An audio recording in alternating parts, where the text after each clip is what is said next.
Halo, teman-teman. Hari ini aku mau berbagi cerita yang selama ini kupendam. Ini mengenai bagaimana aku harus mengorbankan bagian tubuhku demi melunasi hutang suamiku tanpa sepengetahuannya. Kisah ini dimulai beberapa tahun lalu ketika aku dan suamiku Rudy baru menikah. Awalnya pernikahan kami terasa seperti impian yang jadi kenyataan. Rudy adalah pria yang baik, penuh kasih sayang, dan bertanggung jawab. Namun, seperti kebanyakan mimpi, ada saatnya kenyataan tidak seindah yang diharapkan. Aku mulai menyadari kebiasaan buruk Rudy terhadap berjudi, sesuatu yang sebelumnya ia sembunyikan dariku. Awalnya dia hanya sesekali pergi ke kasino bersama teman-temannya yang menurutnya hanya untuk bersenang-senang. Aku sendiri tidak terlalu mempermasalahkannya pada awalnya, sebab kupikir itu hal yang wajar. Bayangkan siapa yang tidak suka permainan, bukan? Namun seiring berjalannya waktu, hobi Rudy ini mulai berubah menjadi kebiasaan yang mengkhawatirkan. Setiap akhir pekan ia menghilang, meninggalkanku di rumah dengan harapan kosong dan kekhawatiran tak berujung. Suatu hari aku mendapat panggilan dari seorang penagih hutang yang mengaku bahwa Rudy punya utang judi yang cukup besar. Saat itu, aku merasa dunia seolah runtuh. Bagaimana bisa suami yang kukenal dan kucintai ternyata menyimpan rahasia sesepele ini, bahkan merusak masa depan kami. Jantungku berdegup kencang setiap kali telepon berdering. Penagih utang tak henti-hentinya menghubungi, memberikan tekanan yang luar biasa. Aku sadar bahwa masalah ini harus kuatasi sendiri. Jika kuadukan ke Rudy, pasti akan timbul perselisihan yang lebih besar. Aku tak ingin pernikahan kami hancur. Oleh karena itu, aku memutuskan untuk membereskan permasalahan ini sendiri. Aku mulai mencoba mencari pinjaman ke sana kemari, berharap ada yang mau meminjamkan uang padaku untuk melunasi utang Rudy. Namun, tanpa pemasukan tetap, siapa yang mau percaya dan memberikan pinjaman tanpa jaminan? Aku bahkan merasa putus asa, sampai pada titik aku berpikir untuk melakukan sesuatu yang tak pernah kubayangkan sebelumnya, menjual ginjalku. Bagaimanapun, aku masih punya kehidupan panjang ke depan, dan dengan satu ginjal pun, aku masih bisa bertahan hidup, pikirku. Dengan berat hati, aku mencari informasi dan akhirnya mendatangi lembaga ilegal yang bersedia membeli ginjalku dengan harga yang cukup tinggi untuk melunasi utang suamiku. Operasi dilakukan secara diam-diam dan tak membutuhkan waktu lama. Ketika semuanya selesai, aku memandang diriku di cermin, merasa satu bagian dari diriku hilang, tapi sekaligus merasa lega karena masalah ini dapat terselesaikan. Setelah utang Rudy dibayar, ia berhenti dari kebiasaan judinya dan berusaha membangun kembali kehidupan kami bersama. Namun dia tak pernah tahu apa yang telah kulakukan demi menyelamatkan pernikahan kami. Aku memilih merahasiakannya, takut jika hal ini malah menghancurkannya. Hidup adalah pilihan, dan aku memilih untuk menerima apa adanya. Meskipun hingga kini aku merasa bersalah karena menjalani operasi dan hidup dengan satu ginjal, setidaknya hatiku merasa tenang melihat Rudy kembali menjadi pria yang kucintai. Mungkin banyak dari kalian yang berpikir apakah pengorbananku ini sepadan? Atau apakah aku bertindak terlalu jauh demi menyelamatkan suami yang berjudi? Aku juga sering bertanya pada diriku sendiri, tetapi pada akhirnya kasih sayang berbicara lebih besar dari rasa sakit, seperti ketika kau memilih melepas sesuatu yang berharga demi yang lebih berharga. Inilah ceritaku yang sebenarnya. Kalian boleh menilai, namun hanya aku yang tahu betapa berartinya semua ini bagiku. Semoga ceritaku dapat menjadi pelajaran bagi siapapun bahwa cinta bisa membuatmu melakukan hal-hal yang tak terbayangkan sebelumnya. Halo semua, aku mau curhat tentang pengalaman pahit yang baru saja menimpaku. Namaku Dina, dan belum lama ini hidupku seperti roller coaster. Aku menemukan sebuah fakta yang menghancurkan hatiku dan hubunganku dengan orang-orang yang kupercaya. Aku dan suamiku, Raka, sudah menikah selama 5 tahun. Kami adalah pasangan yang dikenal harmonis dan selalu bersikap mesra di depan teman-teman kami. Aku selalu menganggap Raka sebagai suami yang setia dan bertanggung jawab. Hingga pada suatu hari, aku menemukan sesuatu yang tak pernah kubayangkan sebelumnya. Hari itu, seperti biasa, aku membersihkan rumah dan menemukan sebuah HP yang asing di atas meja kerja Raka. Awalnya aku berpikir itu hanya HP lama yang sudah tak terpakai. Tetapi aliran rasa penasaran menghantuiku. HP itu terkunci, tapi entah bagaimana, aku berhasil menebak kata sandinya dari tanggal ulang tahunku. Ketika layar HP itu menyala, aku tertegun. Pesan-pesan yang ada di WhatsApp membuat hatiku menjadi dingin. Raka ternyata menyimpan hubungan rahasia dengan seseorang yang tak pernah terpikirkan olehku, sahabatku sendiri, Mira. Aku membangku di lantai saat membaca chat mesra antara mereka. Itu serasa dihancurkan berkeping-keping. Isi chat mereka penuh dengan kata-kata manis dan janji-janji yang sepertinya hanya tempatku dan Raka. Ternyata setiap kali Raka bilang lembur, dia malah bertemu dengan Mira. Aku seperti ditampar kenyataan pahit bahwa diri ini telah dibohongi oleh dua orang terdekat dalam hidupku. Aku tak tahu siapa yang lebih patut kusalahkan, Raka atau Mira. Telingaku panas membaca bagaimana mereka berbicara satu sama lain seolah-olah aku tidak pernah ada. Apakah persahabatan kami selama ini tidak ada artinya bagi Mira? Dia tahu betapa aku mencintai Raka, tapi dia tetap menyelinap di belakangku seperti ular berbisa. Lama aku termenung dengan air mata yang terus mengalir. Saat itu aku memutuskan untuk tidak langsung menghadapi mereka. Aku perlu waktu untuk berpikir. Keesokan harinya, dengan menahan segala emosi yang bergejolak, aku menemui Mira di sebuah kafe. Aku berusaha tetap kalem, berharap ada penjelasan logis atas semua ini. Tetapi respon Mira membuatku semakin yakin bahwa persahabatan kami tak lebih dari sekadar topeng. Mira, apa yang sebenarnya terjadi? Tanyaku dengan suara yang sedikit bergetar. Mira tersenyum canggung, berusaha mencari-cari jawaban, namun akhirnya dengan berat hati dia mengaku, "Dina, aku juga cinta sama Raka dari dulu. Maaf, aku nggak bisa menahan perasaanku." Kata-katanya membuatku muak. Aku terduduk tanpa bisa menahan tangis. Bagaimana bisa Mira, seorang sahabat yang kuanggap saudara, melakukan hal ini padaku? Di kafe itu emosiku meluap. Aku keluar dengan rasa sakit dan kekecewaan yang menghantam kuat. Setelah meredakan emosi, aku memutuskan untuk menghadapi Raka malam itu. Aku tahu ini akan menjadi percakapan tersulit sepanjang pernikahan kami. Ketika Raka pulang, aku menunjukkan HP yang kutemukan.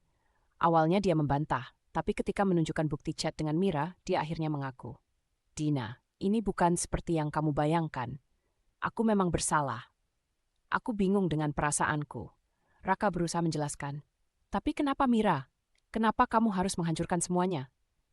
Tanyaku sambil menangis. Dia hanya bisa terdiam, mungkin menyadari bahwa semua ini adalah kesalahannya. Rumah yang kami bangun selama 5 tahun terasa hancur berkeping-keping oleh pengkhianatan. Aku keluar dari rumah malam itu, memilih untuk menenangkan diri di rumah orang tuaku. Hari-hari setelahnya aku mencoba menata kembali hidupku meski berat. Banyak kenangan indah yang kini terasa pahit. Persahabatan dan kepercayaan yang telah kubangun selama bertahun-tahun diruntuhkan oleh rasa egois dua orang terdekatku.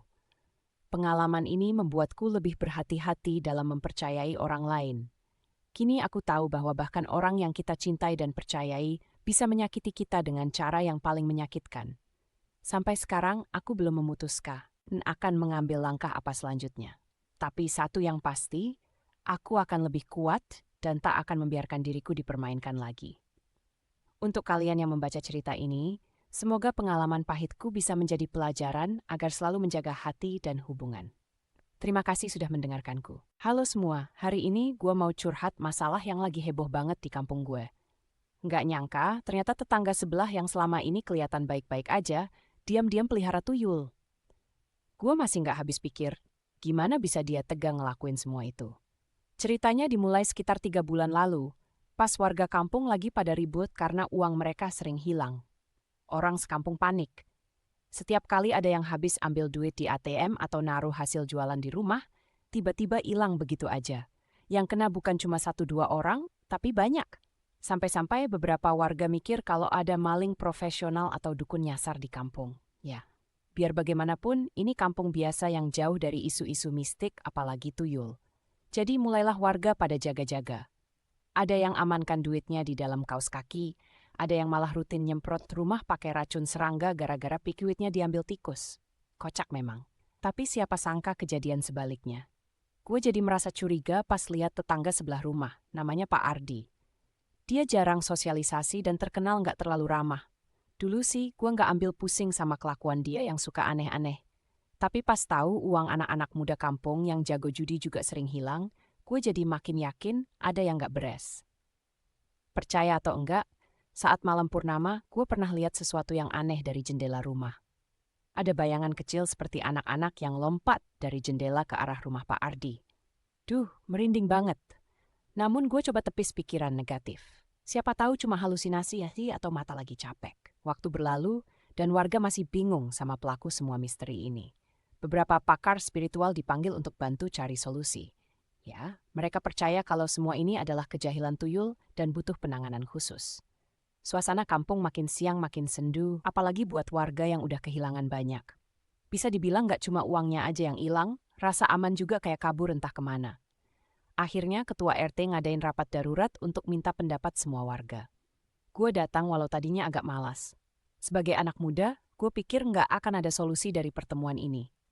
Sampai akhirnya, tanpa diduga-duga, ada tetangga yang buka suara soal curiga dia sama Pak Ardi. Dia cerita kalau tiap kali uang hilang, Pak Ardi kelihatan lebih makmur. Mobilnya tambah bagus, renovasi rumah, dan gaya hidupnya meningkat drastis. Curigalah kita semua, kok bisa? Dalam suasana rapat yang gerah itu, warga sepakat buat intip kegiatan Pak Ardi. Diam-diam, dalam 2 malam berlalu, warga mulai lakukan pengawasan. Gue sendiri nggak ikutan karena takut ketahuan, tapi laporan dari teman-teman yang ikut, mereka berhasil lihat hal yang sama kayak yang gue lihat dulu. Sungguh ngeri. Waktu itu kebetulan lagi acara halal bihalal, jadi banyak warga yang berkumpul di rumah ketua RT.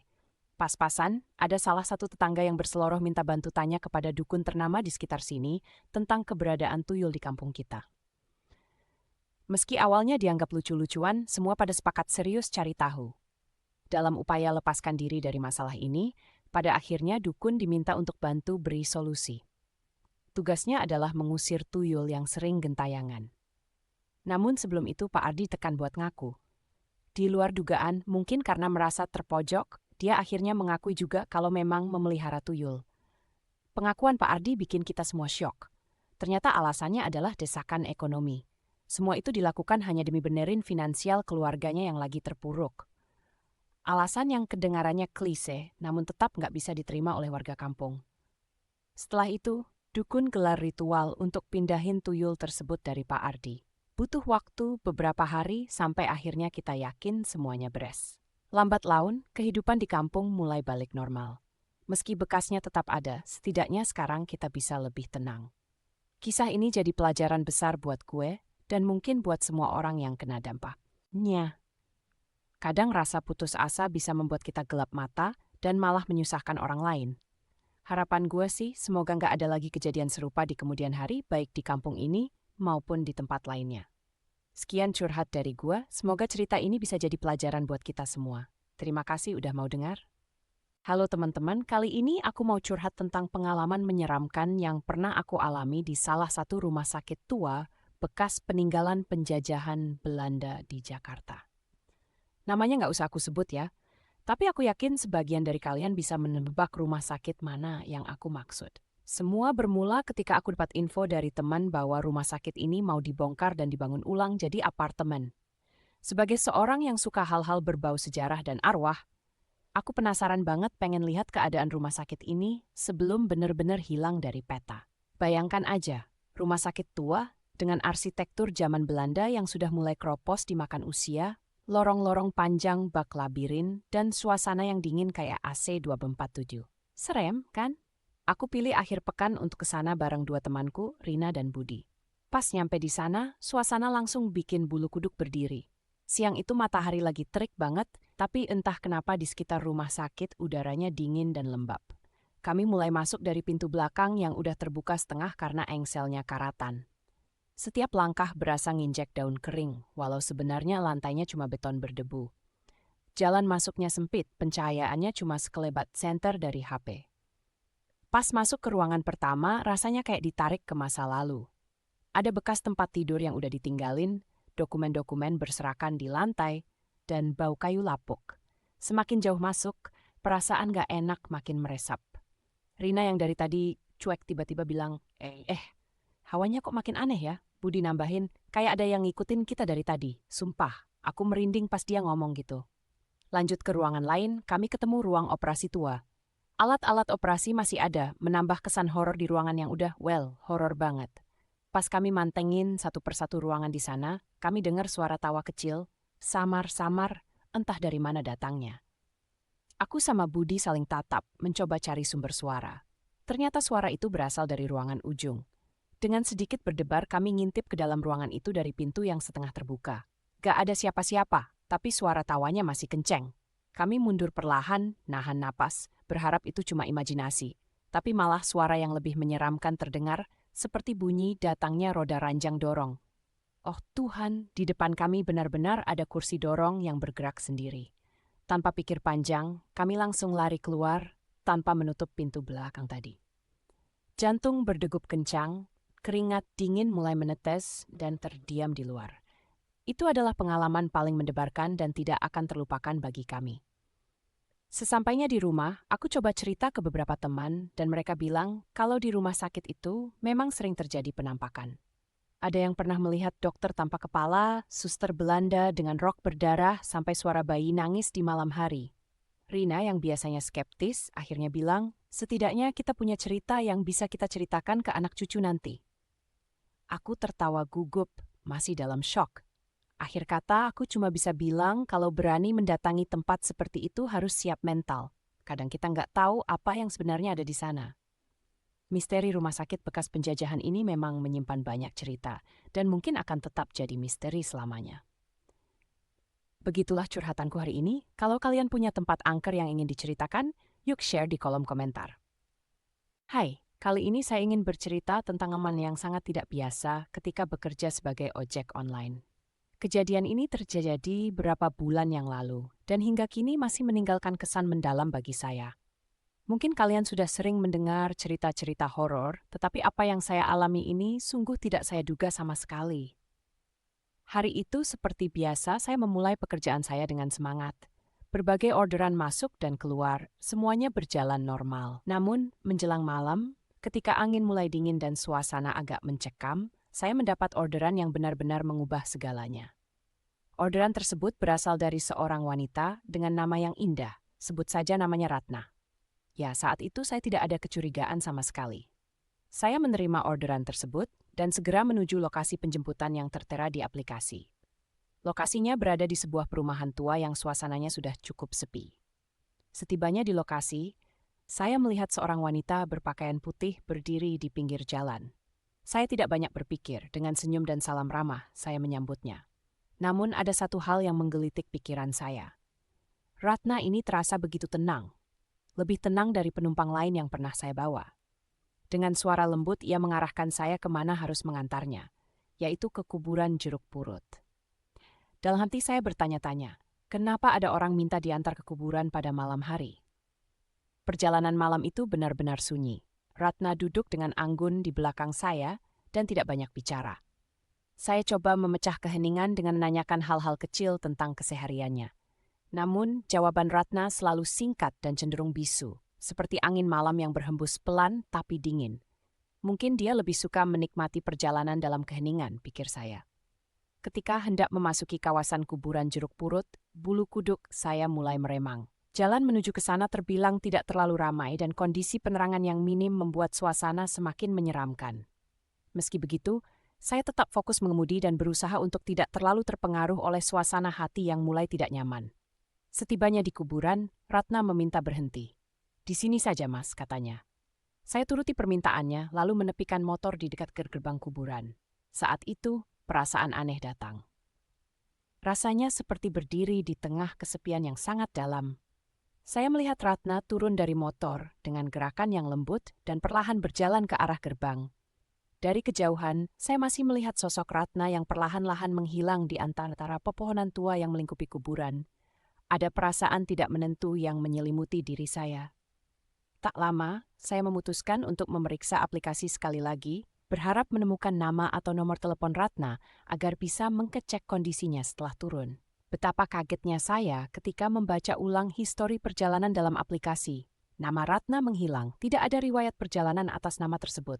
Saya mencoba mengingat-ingat kembali, mungkin ada yang terlewatkan atau saya salah membaca. Namun, semua itu sia-sia. Benar-benar tidak ada.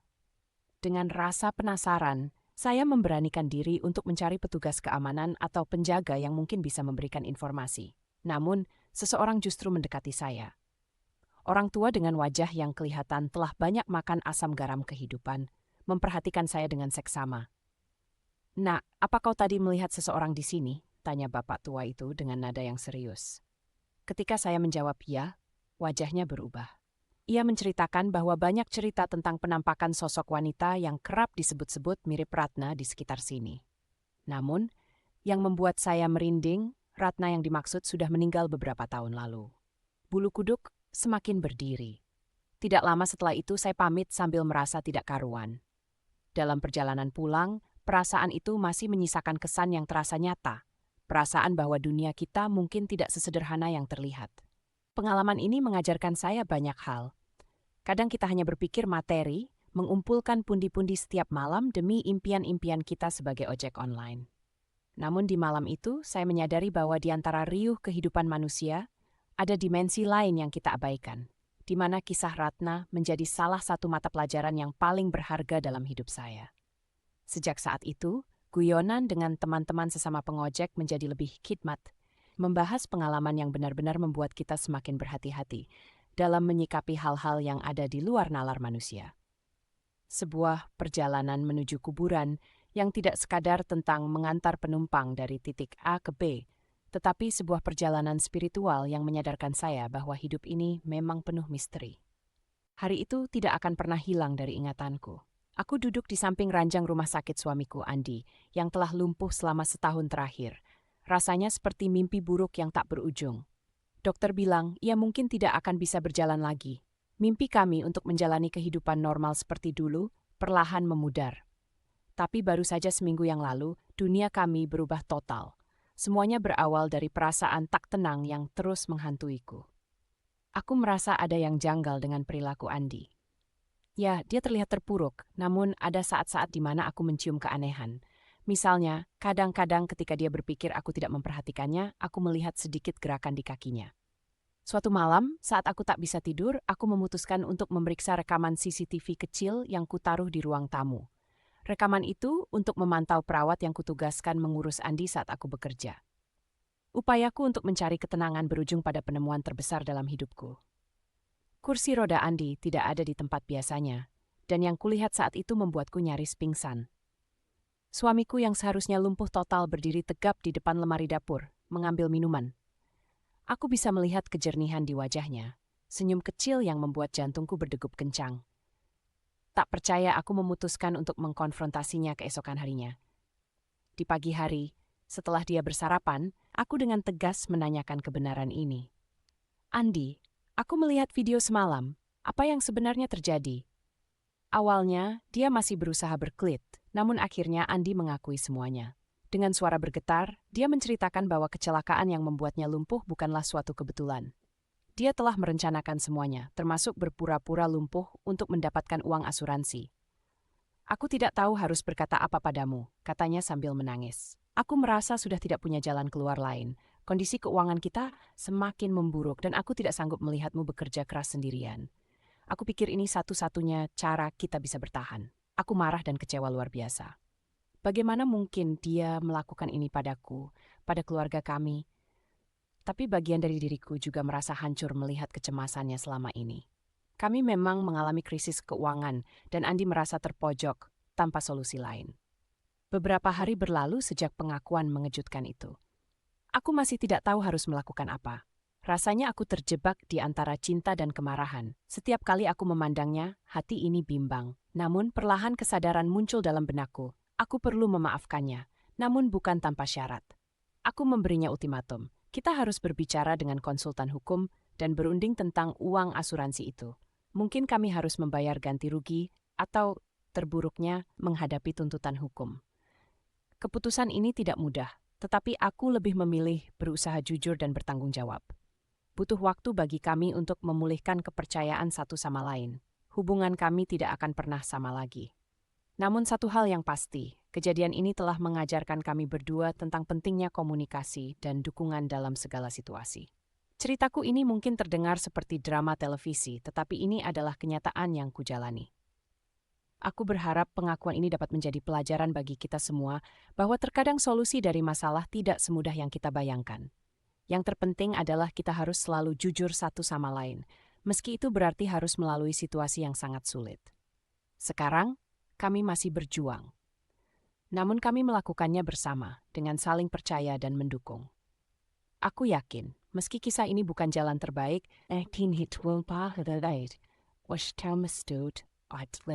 Nama saya Indah, usia 30 tahun, dan saya sudah menikah selama 4 tahun. Sejak awal menikah, saya sudah tahu bahwa mertua saya orangnya kurang bisa menerima orang baru. Selalu ada rasa tegang setiap kali saya bertemu dengannya, dan itu semakin menjadi-jadi sejak saya dan suami belum juga diberi keturunan. Kenapa harus saya yang disalahkan terus-menerus, padahal saya dan suami sudah berusaha dan berdoa? Saya paham, punya cucu adalah mimpi besar bagi mertua saya. Tapi begitu besarkah mimpinya sampai tidak peduli dengan perasaan orang lain?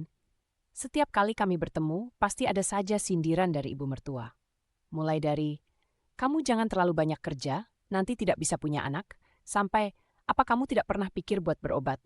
Atau kadang-kadang ia menatap saya sambil bergumam, kasihan anak saya. Rasanya seperti terkena petir setiap kali mendengar itu. Saya selalu berusaha menahan air mata, meski hati saya meringis. Suami saya tahu betapa saya merasa terbebani, dan dia selalu berusaha menenangkan. Sabar sayang, kita pasti bisa menghadapinya bersama, katanya tiap kali saya merasa goyah. Namun semakin lama semakin sulit bagi saya untuk berpura-pura tidak peduli. Ada perasaan marah, sedih, dan frustrasi yang bercampur aduk di dalam dada. Pernah suatu kali saya memberanikan diri untuk berbicara dengan mertua saya secara terbuka. Saya bilang, kami sudah berusaha, Bu. Mungkin Tuhan belum mengizinkan kami untuk punya anak sekarang. Responsnya, usaha apa yang kalian lakukan? Kalau cuma doa tidak cukup, harus lebih konkret. Dadaku terasa sesak. Saya benar-benar bingung harus menjawab apa. Seberapa keras usahaku tetap takkan pernah diakui. Saya berusaha berdamai dengan diri sendiri. Berkali-kali mengatakan pada diri saya bahwa saya melakukan yang terbaik. Saya mencari teman-teman senasib di media sosial dan bergabung dengan komunitas daring yang mendukung pasangan yang belum punya anak. Di sana, saya menemukan banyak kisah serupa. Dari mereka, saya belajar untuk memperjuangkan kebahagiaan saya sendiri dan tidak membiarkan mertua merampas kedamaian saya. Saya tahu suami saya mencintai saya apa adanya, bukan karena saya bisa memberikan anak atau tidak. Saat liburan Idul Fitri yang lalu, saya memutuskan untuk menghadapi mertua sekali lagi. Saya menjelaskan bahwa semua hal terjadi sesuai waktu dan rencana Tuhan. Dengan suara yang bergetar, saya memberanikan menyuarakan perasaan saya. Bu, saya mengerti harapan Ibu. Tapi percayalah, kami juga ingin memberikan yang terbaik. Mohon Ibu bisa lebih mengerti perasaan saya. Entah mukjizat dari mana, ibu mertua saya terdiam dan tidak melanjutkan kata-kata menyakitkannya. Entah ia merasa bahwa saya akhirnya menguatkan diri atau bahwa saya sudah benar-benar lelah, saya tidak tahu. Sejak saat itu, ibu mertua memang tak banyak komentar lagi soal anak. Tapi saya tetap berusaha memperbaiki hubungan kami dengan lebih banyak berkunjung dan membantu pekerjaan rumahnya setiap kali kami datang bertamu. Setidaknya, saya dapat melihat dia perlahan menerima bahwa saya tetap berharga meski tanpa cucu. Tetap saja, perjalanan ini sangat panjang dan penuh liku. Namun saya kini lebih percaya diri dan lebih bisa menghargai diri sendiri. Saya yakin kebahagiaan bisa datang dalam banyak bentuk dengan atau tanpa anak. Buat kalian yang mengalami hal serupa, ingat bahwa kita bukanlah penyebab dari kekecewaan orang lain. Kita adalah individu yang berhak menentukan kebahagiaan kita sendiri. Ketika tekanan bertambah besar, ingatlah ada ribuan suara lain yang mendukung dan mengerti apa yang kalian rasakan. Satu hari nanti, entah kapan dan dengan cara apa, saya yakin hubungan kami akan lebih baik.